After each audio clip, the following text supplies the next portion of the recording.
Amb motiu de la celebració de Sant Isidre, patró dels enginyers agrònoms, l'Escola Tècnica d'Enginyeria Agronòmica i del Medi Natural de la Universitat Politècnica ha presentat la seva nova imatge corporativa.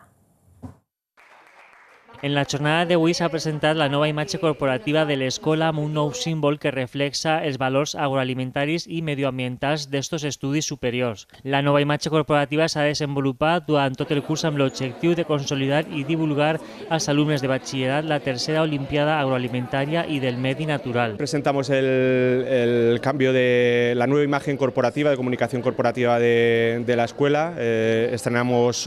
logo y así hemos elaborado algunos elementos de merchandising de cara a dar visibilitat. El nou logotip vol transmetre a la societat i als estudiants la imatge de la innovació, de l'emprenedorisme i dels nous valors que integren les diferents titulacions amb la innovació, la tecnologia i la passió per el medi natural. Amb motiu dels actes commemoratius del patró de l'Escola Tècnica Superior d'Enginyeria Agronòmica i Medi Ambient s'ha presentat el nou distintiu que a partir d'ara representarà a esta institució. A més, la jornada ha comptat amb un homenatge a la segona promoció d'enginyers agrònoms de l'escola i a l'alumne Juan Descalzo, emprenedor i soci fundador de Cerveses de Poble, que ha oferit una conferència de la seva empresa dedicada a la elaboració de la cervesa artesana. Yo estudio el grado en Ingeniería Agroalimentaria y del Medio Rural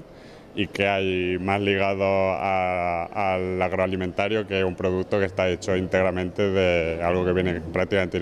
directamente del campo, como es la cebada